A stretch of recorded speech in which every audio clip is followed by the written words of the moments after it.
Welcome back to Off the Record. It's not attacking you.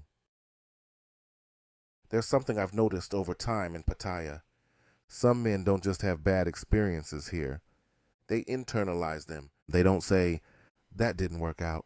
They say that this place is against me. People here don't respect me.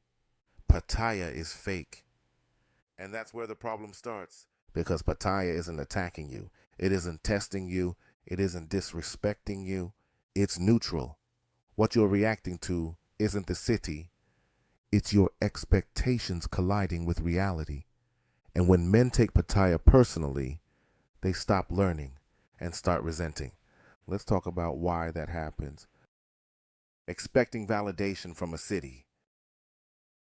A lot of men come here carrying something heavy: burnout, loneliness, rejection back home, feeling overlooked.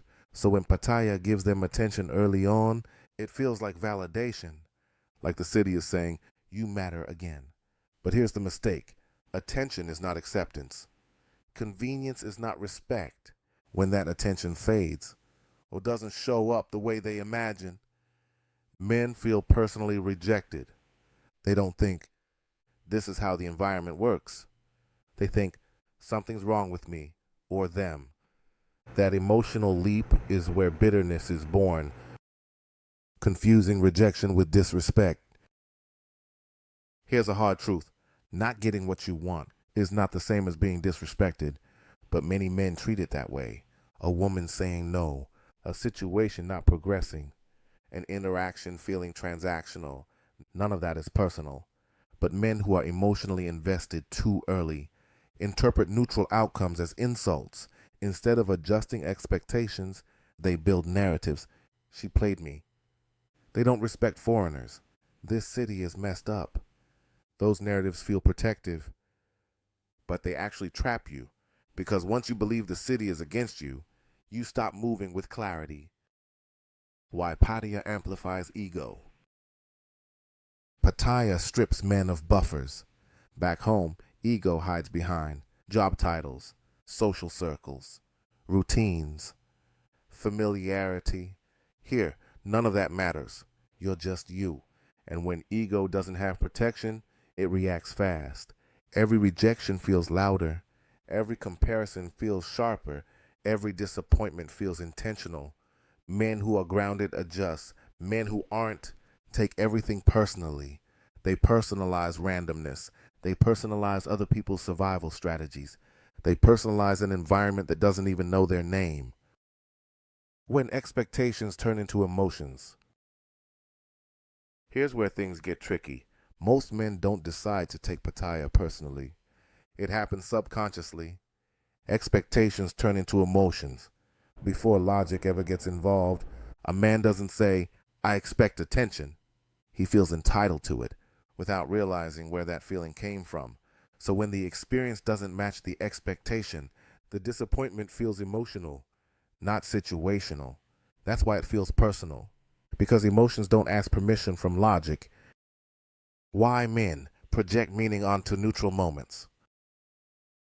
Pattaya is full of neutral moments. A conversation that goes nowhere. Interest that fades. Attention that shifts. Situations that don't deepen. But men project meaning onto them. Instead of saying, this was temporary, they say, this meant something, and it was taken away. That shift turns randomness into rejection, and rejection, when combined with ego, creates resentment, not because something bad happened, but because something didn't happen the way they imagined. Why comparison makes it worse. Now add comparison. Pattaya is a city of visibility. Who you're with, how you move, how relaxed you look, how comfortable you seem. So when a man sees someone else enjoying the environment, while he feels disconnected, the brain starts narrating, why him? What am I missing? Why does it look easy for him? That's when personalization spikes. Instead of recognizing different circumstances, men internalize the gap. And once something feels unfair, ego demands an explanation. The emotional overinvestment trap. Another reason men take Pattaya personally is emotional overinvestment. They give meaning too early. They assign importance before understanding the environment. They build expectations on brief connections, short-term attention, temporary comfort. So when reality asserts itself, it feels like loss, even though nothing was promised, and loss without agreement always feels personal. Why some men stay angry at a place. Here's something important. Some men leave Pattaya physically, but stay angry emotionally. They carry resentment like proof. They retell stories where they were wrong, misled, or disrespected. But anger toward a place is usually anger toward unprocessed disappointment. And disappointment hurts more when you thought something would heal you. That's why Pattaya becomes a symbol, not of failure, but of unmet expectations. And once a man starts believing the city itself is responsible for his feelings, he builds a story that protects his ego, but limits his growth. Which brings us to the trap many men fall into next. The victim narrative. The victim narrative trap. Once a man starts taking Pattaya personally, he builds a story where he's the good guy. The city is corrupt. The women are wrong. The system is rigged. That story feels comforting because it removes responsibility.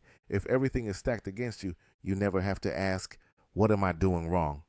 What am I misunderstanding? What do I need to adjust? But here's the thing. Men who thrive here don't personalize outcomes. They adapt.